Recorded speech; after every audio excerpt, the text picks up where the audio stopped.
We can't allow the government or the political parties or the political class or establishment, whatever name you want to give the powers that be, we cannot allow them to separate us by Trump and anti-Trump and to get away with this kind of egregious behavior because it was done against Trump. This is This Week in Common Sense, starring Paul Jacob. In This Weekend podcast, every weekend, Paul covers the big stories that have appeared during the week at thisiscommonsense.org. In this episode, he discusses stories from the third week of August 2020. On Monday, the title commentary was Students Fight Back. On Tuesday, A Glossary for Our Times. On Wednesday, All Dogs Go to Heaven Early. On Thursday, California Schemin'. And on Friday, today, as we record, Paul presents Right Here in Corruption City, which obviously refers to the musical starring Robert Preston, the Music Man. But Paul's going to start right here at the beginning of the week. Monday, we touched on really two stories. There is the story from Binghamton, New York, the State University, SUNY Binghamton, State University of New York, Binghamton, where a conservative group, a Republican, college Republican group, was holding a tabling session and had a speaker coming to their campus, Arthur Laffer, the Laffer Curve, pretty famous supply-side economist. And they basically had a little bit of a pickle with the college progressives who were harassing and abusing and basically attacking the college Republicans, forcing the cancellation of the speech by Arthur Laffer. And what I think is important about this is that it wasn't just a matter of, okay, some left-wing lunatics, Antifa wannabes decided to cause trouble.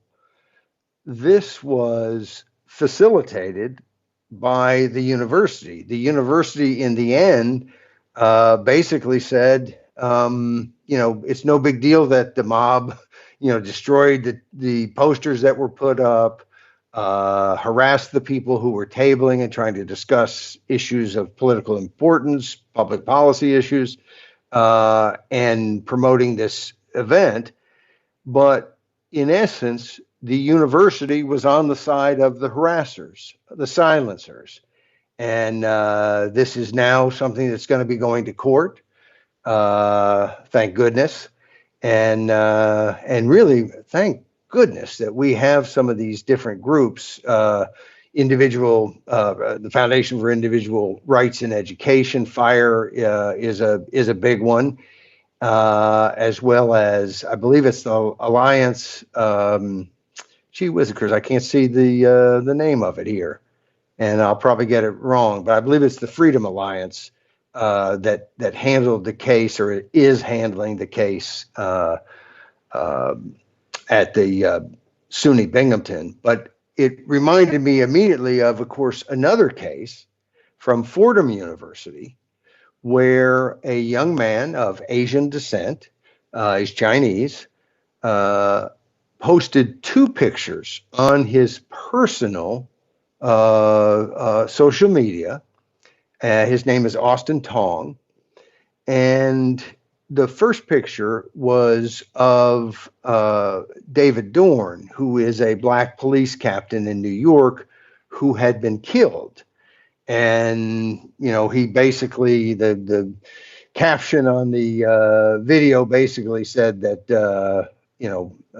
Black Lives Matter ought to be concerned about this black life, the life of David Dorn, who was a police captain and who was murdered by people looting in New York City.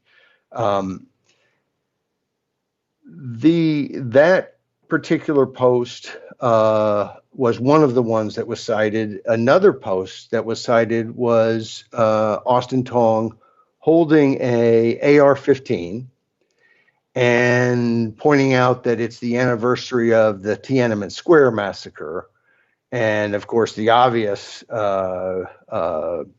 message is, if the folks in Beijing in 1989, when students peacefully held Tiananmen Square in protest for weeks, if the people of Beijing and China and had been armed, had been free to own weapons, there's no way that their government would have been able to massacre them and open fire on people, killing thousands. And anyway, seemed to me to be two very I happen to agree, but whether you agree or disagree, he's making a point about the Tiananmen Square massacre and the right to bear arms, and he's making a point that Black Lives Matter even when they happen to be a police captain, and that folks shouldn't be murdered. And yet he is told by Fordham University that he has been threatening, that these posts show bias and are threatening to the rest of the Fordham University community. And he has been told he may not be able to return at all, but that if he can complete his senior year, that he must do it on a virtual basis, that he's not allowed to step foot on campus. And, this, if one of these kind of insane incidents where someone is using their freedom of speech to say something that just seems to be, to most people, I think, incredibly reasonable, and is slapped down by the university, which is supposed to be a place where free speech reigns, even more supreme than otherwise, a place where you encourage people to speak their mind. But it's happening all the time, virtually everywhere. And this is really a threat to the core idea of America, which is freedom of speech. And interestingly enough, what FIRE, the Foundation for Individual Rights in Education, which has taken Tong's case, one of the things they're using is that these universities are oftentimes telling students that they have freedom of speech and that their right to speak out and say what they believe is sacrosanct on the campus. And then, of course, if they get to the campus and what they have to say doesn't fit in the kind of lunatic new everybody's a racist or progressive lingo, if they don't hit the right notes, all of a sudden they don't have freedom of speech.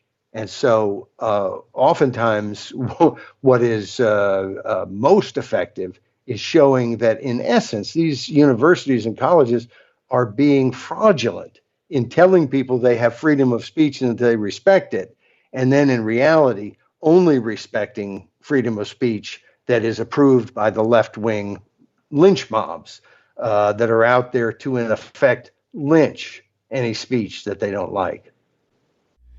In the case of Tong, I mean, we sort of wonder about, is the Chinese government putting any pressure on Fordham? I presume that's sort of has come up somewhere. Do you think that's the case? I think it's very, very believable. I don't know how likely it is, whether it happened or didn't happen, but you would have to have your head in the sand not to be at least asking that question. And I'm glad you brought it up, because as I was talking about this case, it was something that I wanted to remember to point out, that so many of our universities have these Confucius institutes that are funded by the Chinese government, by the Chinese Communist Party, the China Nazis, the same people who put 1 to 2 million Uyghurs in concentration camps and have organ harvesting policies in their prisons. And I mean, this is Nazi Germany in the early days, maybe not so early days, and it's sitting and happening right in front of us. And the most frightening part about it is the reach that they have into our universities. Uh, China is sending a lot of students abroad. It's been a huge issue in Australia, but the same thing's happening in the United States. And I think the United States has just been a little slower to pick up on what's going on. But they are using these Confucius institutes and the money they're pouring in to win friends and influence people. And then when something is said on campus that might not be nice, like, gee, stop destroying the freedom of the people of Hong Kong. Gee, I don't like the idea that there are millions of people in concentration camps being browbeat and tortured to renounce their Muslim religion. In the United States, if someone said something anti-Muslim, it would, every progressive group, every university, every newscast, there'd be condemnation. But the Chinazis in mainland China are, in essence, wiping out the Muslim religion as it applies to the Uyghur population, and the West, the rest of the world has been awfully slow in doing anything about it. And so we've had numerous cases in just the last couple of months of professors working on different research projects at universities who are found to be taking money under the table from China or not reporting the research projects, in some cases very sensitive research projects that they are doing with folks in China and under the thumb of the CCP. So yes, Tim, it very likely could be that there were some calls made by people who had spent big money at Fordham University. I don't know, but I know that around the country, around the world, that is the playbook of the CCP, the Chinese Communist Party, is to ingratiate themselves with folks by pouring money in and then using that leverage to try to silence any dissent about their completely totalitarian rule. But it doesn't look like we really need help from China, because in the other case with Arthur Laffer, that doesn't look like a China thing at all. That's just the student mob and the college going on the student mob side. And all around the country, especially nearby for me, Portland, Oregon, we have rioting going on and quite horrific crimes associated with it. And the Democrats have been defending it all along. All my Democrat friends, it seems like that's two or three of them on Facebook, have defended the protests all along and saying they're just protests, they're not riots. And now that they're having real violence, they've shut up. Well, and there's been a big disservice done by the media by not. I have seen some things on YouTube, and in fact, Tim, one of them was a link you sent me that are grotesque, just horrifyingly grotesque in terms of people being brutalized. And I haven't seen any of it on the news. It's on YouTube. It's different places if you can find it, but it does seem like there has been a blackout on bad news about the protests turned riots. And I don't want to cast any aspersions on anyone who's peacefully protesting. But when you destroy stuff and threaten people and commit crimes, that's not protesting, that's rioting, that's hooliganism. At the best case, it's vandalism. And you know what? Vandalism is a crime because somebody owns that property and it's not you. And so all of these, we have this left-wing mob, and it doesn't mean everyone who's left-wing is part of it. Don't take this and do silly stuff with it. It doesn't mean every Democrat is a bad person, every liberal is because everybody's not part of this. But there is a mob out there in many cities doing terrible things. And it seems to me that a free press ought to bring those pictures and stories to the American people so that we can decide what sort of things do we need to do to make our society better. Where are these protests right and we ought to change the rules and the laws to reform. And where are these not protests, but riots and violence and threats and intimidation and everything that we don't want in our public life? Where is that the case, and how do we stop it? And of course, if the media doesn't bring us any of these stories, if we're not even sure it's really happening, if the only story is bad police behavior, then we miss part of what's going on, and we can't take action. And so, I think again, and we this is a common theme here, no surprise, but it's really scary. I think some of the things that are happening in the country are so scary, but to me, the scariest of all is that so often our news media either doesn't tell us about it or only tells us select little tidbits of it that fit their narrative. And, you are not, if you have a narrative that you're telling, you are not a journalist. And the problem is that most of our media is not journalists. There's very little journalism going on in the United States of America. It's almost all storytelling. Sometimes the stories are truer than others, but it's storytelling. And by golly, it'd be nice to get news stories that give us the facts and let us decide. And I'm convinced that if American people have the facts, they're going to be 100% in favor of criminal justice reform. And they're also going to be 100% in favor of arresting people who commit crimes and protecting businesses so that they can open their doors and sell things and make money and hire people. And those people they hire can pay the rent, and the landlord can buy a new car, and the car manufacturer can make money and hire more people. I mean, what we have at the end of the first lockdown is, instead of people being able to go out and do what we do to make the economy run, we have all these different cities and different businesses that have been locked down under violence. And that's, it has been kind of ignored as if somehow, their suffering doesn't count. But everybody's suffering counts. And when it's at the hands of our own government or the hands of rioters who our government won't get a handle on, then that's a serious problem. We got to do something about it. Well, I believe it's part of the anarcho-tyranny plan, and I believe that some people in power, and I think it's the CIA and the people who are directing it, I think probably goes right to Brennan and that crowd. They have a reason. They want to do this. They want a race war. They're trying to gain something from this, and I don't think it's good. But that we can't say for sure because we don't know. But that's my big suspicion. I don't want to guess as to who's doing what, but I think we can say things that are true and troubling without making any jumps.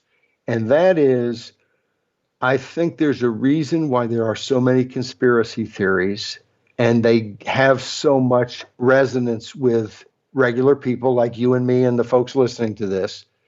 It's because we know darn good and well we're being lied to.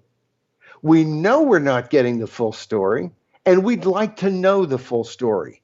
And so somebody says something, and no, it may turn out later, oh, that was just a bunch of hooey. It was just a big conspiracy theory. Well, the thing is, some conspiracy theories are correct. There was a conspiracy. And some conspiracy theories are incorrect. That wasn't what happened. But at the base of it is that we feel, and it's not just on the right or on the left. We had the truther, the 9/11 truther folks. We've had all kinds of the QAnon, and I think why these conspiracy theories have so much energy among us is because we know we're being lied to. And so we'd like to, we have to listen to what somebody says might be going on, because we know what we just read in the paper in the morning was so incomplete that there's more going on. Yeah, I just wrote about this actually this morning while we were waiting to do this, and my point was like that, but with another twist on it, is that when when your side, whatever your side is, when your side lies or evades the truth, that has a dual effect. Your in group has an esoteric reaction. You solidify behind that because it sounds good. It's your narrative, right? Right. But the other groups, when they find out there's lies there, they tend to react and completely wholesale reverse the narrative. Right. And that's fine if you are actually telling a complete lie, because then the opposite of a complete lie is the truth, probably. But what if it's a half truth? What if what you're saying is truth and false together, and the other people completely invert the apparent narrative and thus come up with something like QAnon? I'm assuming QAnon is not true, though I have nothing to prove against it. I have no proof against it. But the point is that when you lie or evade the truth and tell half truths, you can get the absolute opposite of your opinion, of your narrative, and you create your enemy. You create polarization. Yes. Yes. That's exactly true. Which actually kind of leads us to Tuesday's commentary, a glossary for our times. We talked about COVID-19 and about the coronavirus, SARS-CoV-2, and the fact that that's the name of the virus, but of course, once you have the illness, it's COVID-19. And we wanted to make the point that it is important to understand your terms and to understand the difference between, the virus and the disease. But we also realized there was kind of an analogous situation because it seems to me that more citizens are affected negatively by a different virus that's popularly known as TDS. That's Trump derangement syndrome. You've heard of that, Tim, I think. Yeah, I have heard it. And maybe we should call the disease that comes from it TDS 2016, because that's when the virus was implanted in America. I guess we could argue that some of the implanting happened right when he went down the escalator at Trump Tower. But in essence, we if you think back, you didn't have much Trump derangement syndrome, or at least most of it early on was on the Republican side, as a lot of the Republican establishment couldn't believe that here is this guy who's never run for public office before, who is leading the pack. And it was, what was it, 17, 19 Republicans that were originally in that field. And of course, early on, if people remember, the Democrats were sort of chuckling. I remember on Morning Joe on MSNBC, they had Trump on all the time and they treated him very nicely. They seemed to like him. And then as soon as he got the nomination, they didn't like him very much at all. And so anyway, it seems to me that the Trump derangement syndrome is a pretty serious disease. I have been shocked at how many people I have a ton of respect for generally, and still do, but I might have to close one ear when they go on and ranting about Donald Trump, because I think there's this view somehow that the world was a perfect place before Donald Trump got elected, and this isn't really it wasn't something that we included in this commentary. But one of my biggest fears is that almost everyone who is screaming that the United States is headed to a dictatorship and that Trump is, going to take over, won't leave the White House if he loses the election, so on and so on and so on, that if someone else is elected, they will go back to sleep. And one of the reasons that, frankly, I think the American Republic in a lot of ways, is safer today than any time I can remember recently. And the reason is this. This is a tangent point I'm making here because it's not in this commentary. But Obama could have done almost everything, almost anything, and gotten almost unanimous applause from the National Press Club. I think our media was more asleep during the 8 years of the Obama administration. And I guess some of it was just they wanted him to be successful. They didn't want to, it's not as if, it's not as if he wasn't shooting people on Fifth Avenue at dawn or at noon. So, it's not as if, I'm not suggesting that they should have ridden him out of town on a rail or impeached him 72 times or anything. But the media, in essence, never held Obama to account. And in his entire 8 years, he never got the scrutiny that Donald Trump gets every minute. And I think sometimes the scrutiny has been over the top and has been political, and we'll get to the thrust of this commentary, which is along those lines here in just a second. But as much as I think it has been over the top, I want a media that is a watchdog and that is kicking the tires and looking under the hood. And so I won't complain about them kicking the tires and looking under the hood of the Trump administration, but I sure can notice that they weren't doing the same thing during the Obama administration, and they weren't covering the Bush administration in the same way, and they didn't cover the Clinton administration in the same way.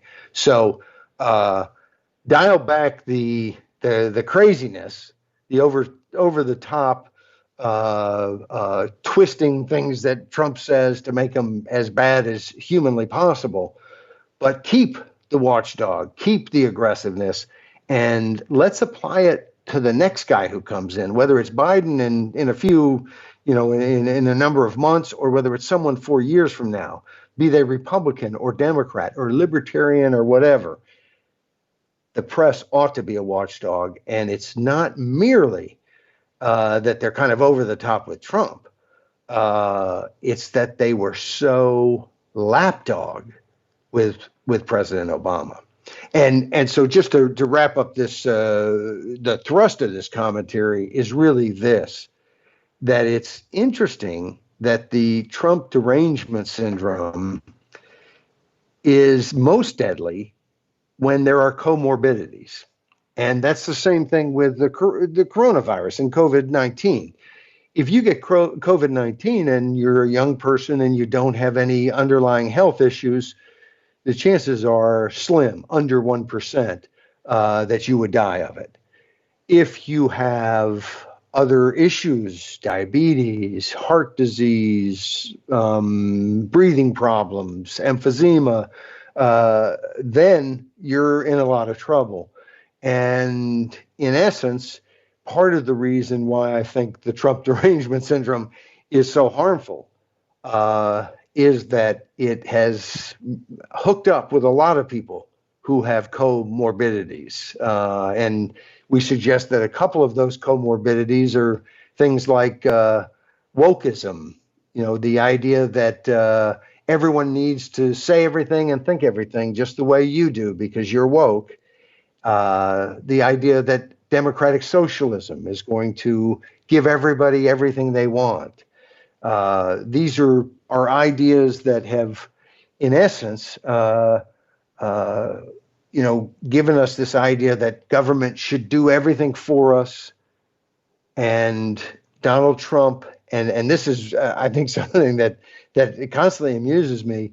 Donald Trump, by not taking over, is somehow has done a horrible job with the dealing with the virus and the pandemic, and yet these are the same people who constantly warn us that Trump is going to take over and rule over the country as a dictator. Well, yeah, that was my favorite passage, the comorbidities passage. You also mentioned sense of entitlement and the polarization of the country as well. Your Wednesday piece, though, was very different. Yes, it was, and it was fun. It was a little, maybe it was the lighter side In a grim way. in a grim way. Yes, it's funny that maybe that is a commentary on the state of the world that Wednesday's piece is the lighter side. The title was "All Dogs Go to Heaven Early." A little takeoff on that wonderful kids flick, All Dogs Go to Heaven, which is true, by the way. I don't know if anybody knows that, but it's absolutely fact. I was not And aware of that, by the way. I wasn't aware. Okay, thanks for sharing. that's right. I don't have the study in front of me, but basically, Kim Jong Un, who rules North Dakota, or North Dakota. I always do that. Anytime. Half the time when I'm talking about North Dakota, I say North Korea, and half the time when I'm talking about North Korea, I say North Dakota. Anyway, it's not. At least you don't Anyway, say it's North not. Carolina. That would be bad, wouldn't it? Yeah, I wonder why I don't. I guess too many syllables in Carolina, but the North Korean dictator has decided that he needs to confiscate everybody's dog in North Korea. And of course, in kind of classic totalitarian fashion, and probably from a technological and effectiveness standpoint, the most totalitarian regime in the world is China. Uh, but in terms of I guess kind of a more primitive totalitarianism, it's North Korea, where they just the control. It makes the idea of a police state seem kind of light and airy, fluffy. Uh, you don't have the same sort of social. What is the I'm going to forget the name of it, Tim. What's the social thing that the Chinese use? Yes, the social credit system, where literally they have an app on their phone that's if they paid their bills on time and if they didn't say something bad on WeChat and so on, they have a certain score. North Korea doesn't seem to be that technologically advanced, but in terms of beating people to death if they don't say the right thing or do the right thing, they've got that sort of totalitarianism really down pat.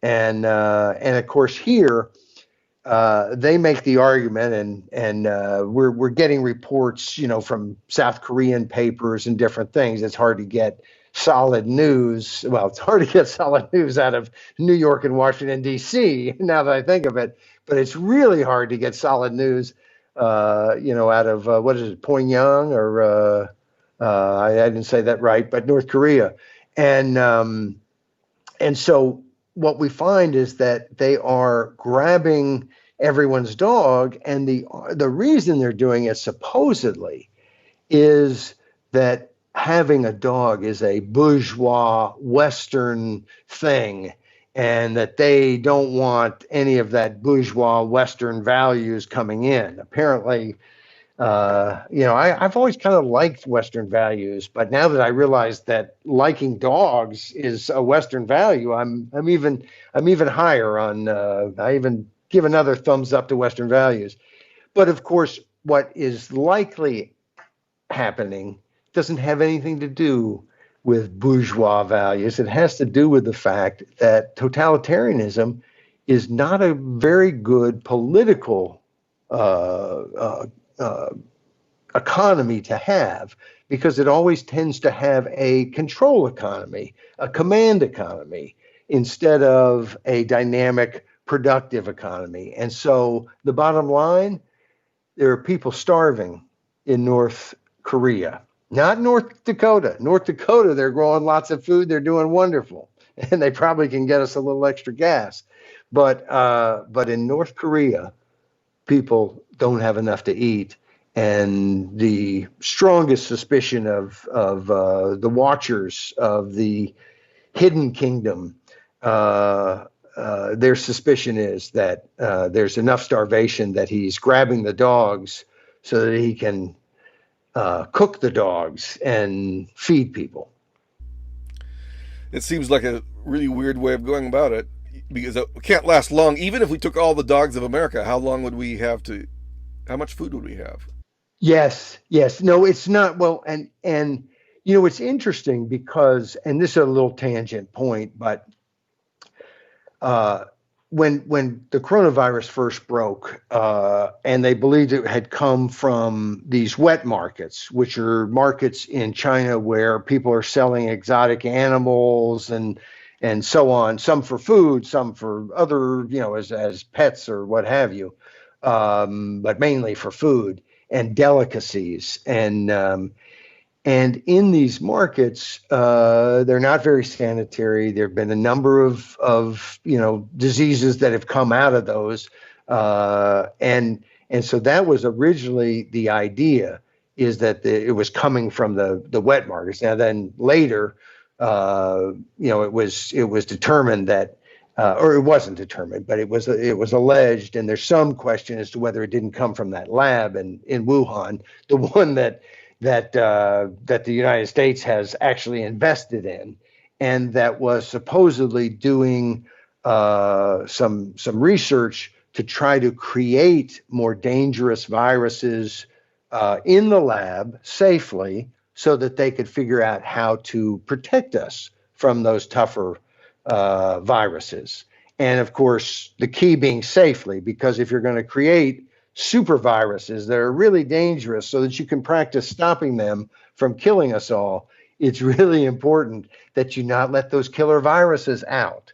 And so there is some chance that this coronavirus did come from those labs, and there is some chance that it may have come from those labs and been created in a research effort, which the goals of that research effort are good, but the methods by creating these kind of super viruses, there's a lot of debate as to whether that makes any sense or not.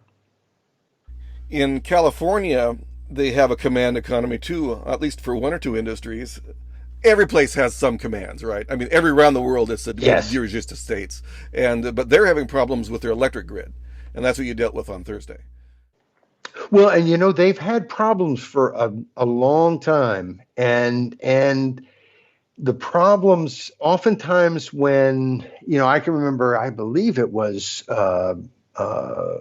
2006, 2008. I could be wrong.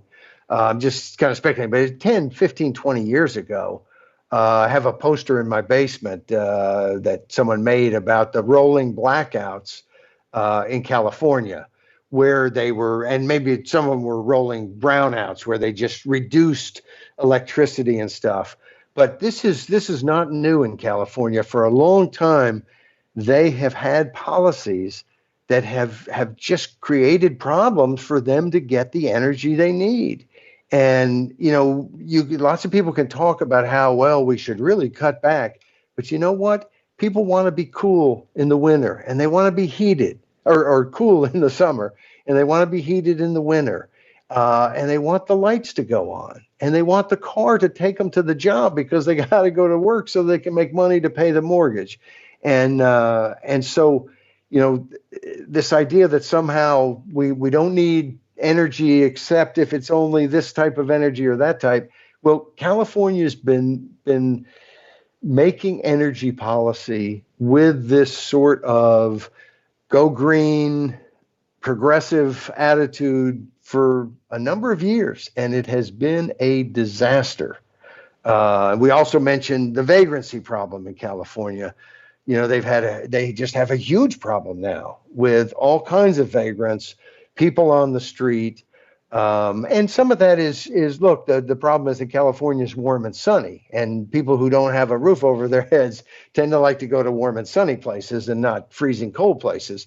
But all of these have been exacerbated by policies. When people complain, for instance, about the bums they find on the street in San Francisco, and I know you're not supposed to say bums, but it seems like they're bums and they're on the street in San Francisco. So I don't know I can't ignore them anyway. But you'll have people who visit, and I've been there many times. I know a number of friends who live there, and you talk about it, and I always try to remind people who aren't aware of it that in San Francisco they pay a stipend to homeless people. I believe it used to be $360 or $390 a month, something like that, was the stipend you got for being a homeless person in San Francisco.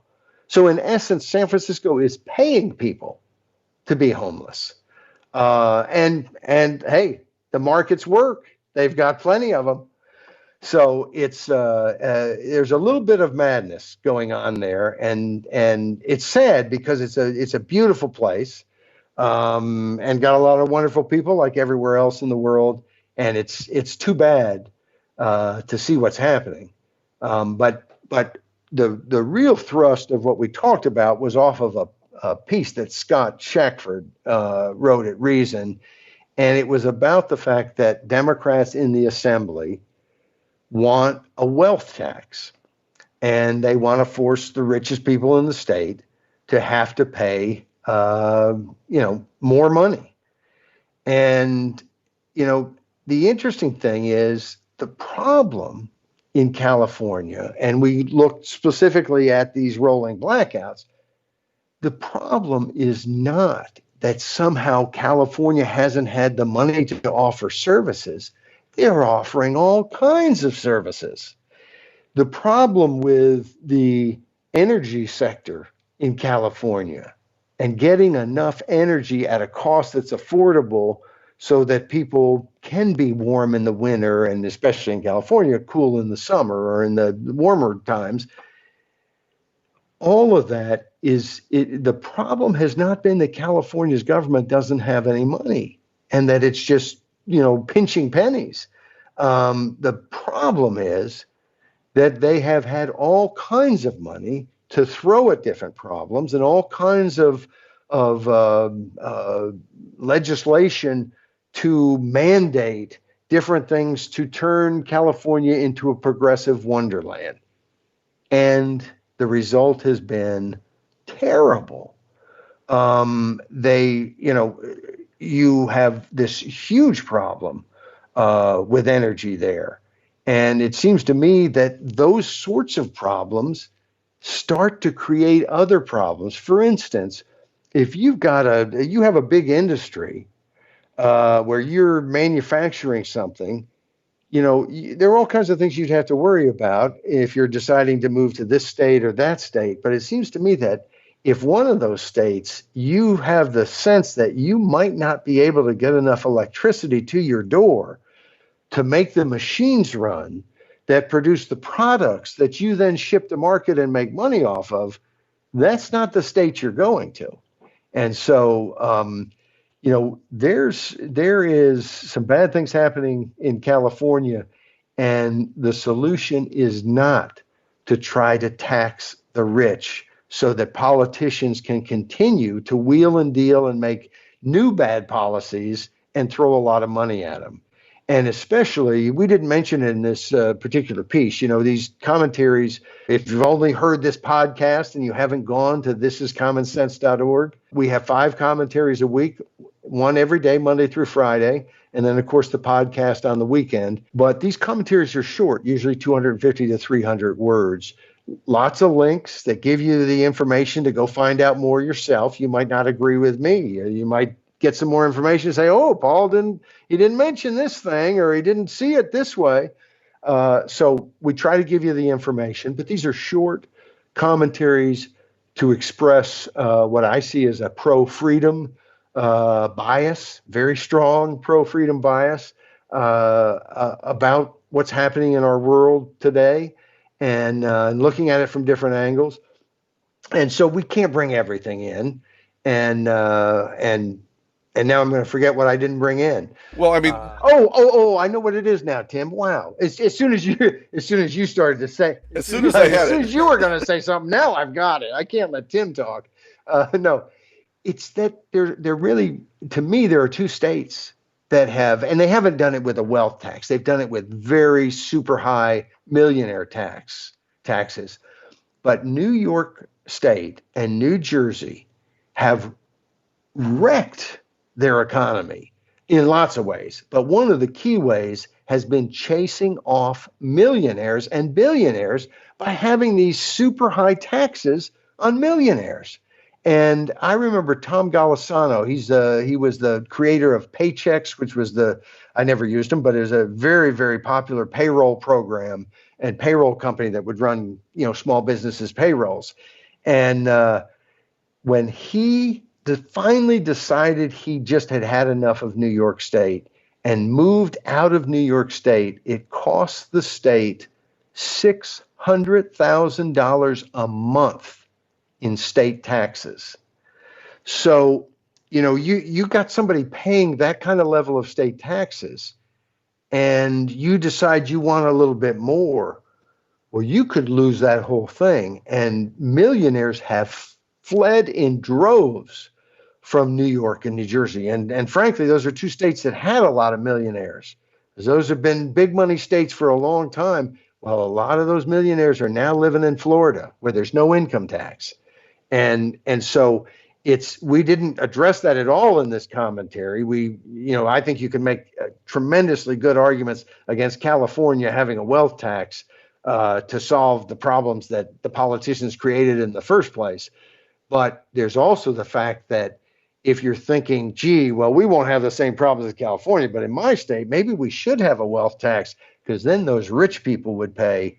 You have to realize that in the real world, rich people know how to buy property somewhere else and move. They can always come back and visit. They can afford a hotel room. And so the idea that that somehow millionaires and billionaires are just sitting ducks for politicians to rake over the coals and stick their hands in their pockets, it's not true. It doesn't work. And so I'm kind of glad we didn't bring it in, because we really dealt head on with the fact that these are problems created by bad policy, by bad politicians, not by a lack of money. But the truth is, these millionaire taxes and wealth taxes are destructive and are not going to be helpful. And the only way that you'd get the money is if you could somehow force all the millionaires to not be able to leave your state, or if you did it nationally like Elizabeth Warren wanted to do, to not be able to leave the country. And you know what? They can leave the country too. But even if you did that, that's not, the truth is that's not where the money is. The money is in the great mass of people who have money, all the hard-working people in America who save money, who have a 401k or who don't have a 401k, but are putting something into a retirement account every month. There's lots of people like that. And frankly, we don't need to be, we don't need to be fleeced either. But this idea that somehow it's all about, making the wealthy pay. There have been a zillion different studies that show they just don't have that much money. Most of the money is going to come, and not from the poor, because the poor don't have money either, but from the vast middle class. And so anytime I think about someone who's saying we need to tax the rich, I'm always thinking in my head, they're not going to be able to tax the rich. They're going to tax the people closest to the rich. And that's well, I'd like to be part of that group. I'm not sure I am, but I'm fighting like the dickens to get into it. So, that's the reality. When they're looking for more money in government, you're a fool if you think that money is going to come from the rich. Yeah, I had a friend who you met him once at my place. He believed that a tax rate was merely an ask, and a bid and ask in the situation, because you didn't really secure the taxes when you change the tax rate. You're just changing a new ask price. And now, what is the rich person or what is the tax person going to do? Well, they're going to change their behavior because they probably don't want to bid the same thing as you want to ask. Right, right. No, everything in life is a negotiation, and you have to think about what's the reaction of the other person. The title of Thursday's piece was California Schemin'. Now that's a reference to, is that a Mamas and Papas song? California Dreamin', yes. Okay, well, Fridays you referenced The Music Man with Right Here in Corruption City. So you were That's on a right. roll this week. I don't know why you were going for song titles, but you do put a lot of songs up on Facebook, so I guess that explains it. Well, I learned recently that other people have access to Facebook. I thought I was the only one. And so I was bringing these songs to my Facebook friends, and then someone told me, we could go to YouTube and get these songs ourselves. I thought, well, geez, that'd be too much trouble. But no, I love music, and I often like someone will say something, and I'll think of a song title as a response, or anytime there's an event, what's the best song that would go with that, and so on. And I never learned to play an instrument. I don't read music. I don't know anything about music except that I love it, and that I think of the different lyrics and the different riffs and so on all the time. And it's a wonderful thing. And it shows that even ignorant people can enjoy things, because I'm ignorant of music, but I absolutely love it. And so oftentimes we have, in fact, a few times you've had to stop me, Paul. You can't go that far. Nobody's going to know that reference, and no, we can't put that link in. I'm probably overstating it, but sometimes I love to have I'll think of a title that's the song title, and it doesn't quite go, but I want it to go because I want to get that song in. Anyway, Well, I don't know as much popular music as you do, so sometimes I actually have no idea what you're talking about. But I got Right Here in Corruption City. I understood that one. Well, it's and that's a great play, The Music Man, but it fit here, and of course that's a different. The play didn't really fit, as you pointed out. The play doesn't really fit what we're talking about in the script, but it made for a nice little ending, and people probably won't be able to appreciate it unless they go to thisiscommonsense.org and actually read the script in all its glory, and they might even have a chuckle here or there. But the issue we're talking about is the former FBI counsel, Kevin Kleinsmith, who this week pled guilty to making a false statement to the Foreign Intelligence Service Court, which is the FISA court, FISA being the Foreign Intelligence Surveillance Act, that our erstwhile representatives in Congress enacted into law.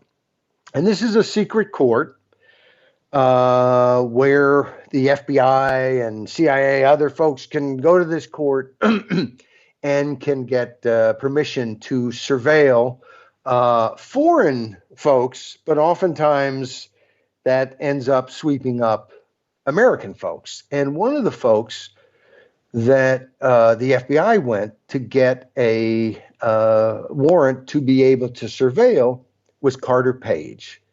And Carter Page was a foreign policy advisor to the Trump campaign, was not an integral part of the campaign, big part of it, but was part of it. And he was someone who had contacts with some Russian folks.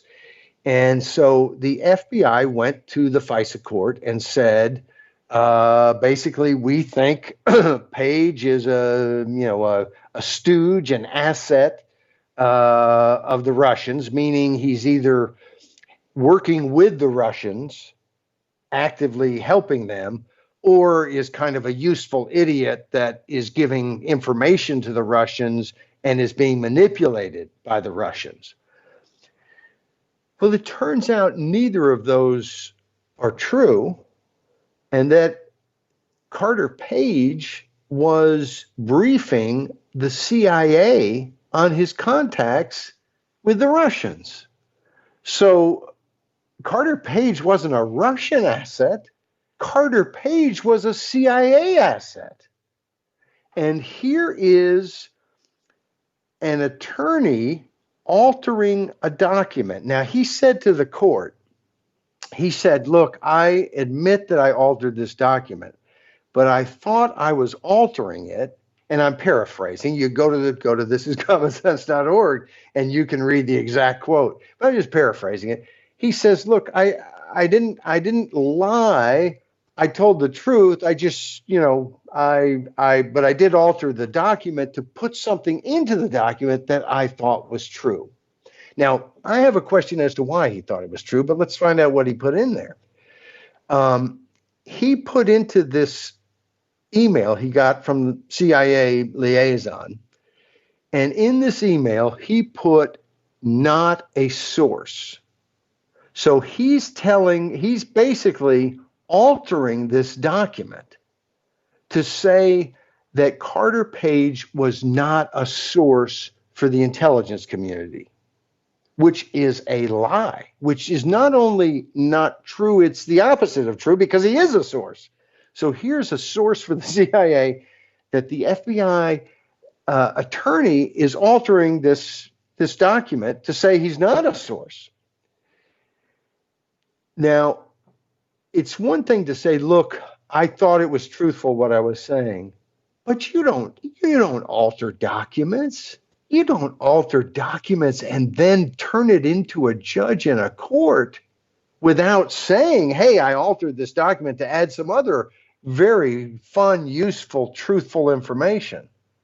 When you are basically forging, surreptitiously altering a document that no one's going to know you've altered and giving it to a court, I don't think that looks even slightly okay. If everything that Kleinsmith put into that document was absolute gospel, you're still altering a document without mentioning you're altering it and giving it to a judge for him to think it was the original document that came from the CIA. So now, every article I read about this did not explain it like I've just explained it. It explained it kind of like this guy had done a little tiny thing, adding some information. I mean, this was kind of the feel I got. You read your paper, see how you think they're portraying it. But it was almost like it was kind of a minor thing. He added something. He thought it was true. It turned out it wasn't true, but big deal. But the big deal is that he added something. And so it is a big deal. And what was the purpose of this? As he's altering this document, what's the bottom line? What are they trying to do? Well, they're trying to get a warrant to do surveillance on Carter Page. And why would that be important? Would it be important because they're afraid he's some Russian asset? Well, you'd think if they were afraid of that, they would have asked around the rest of the intelligence community, hey, this Carter Page, is he a Russian asset? Oh, no, he's your asset, Mr. CIA?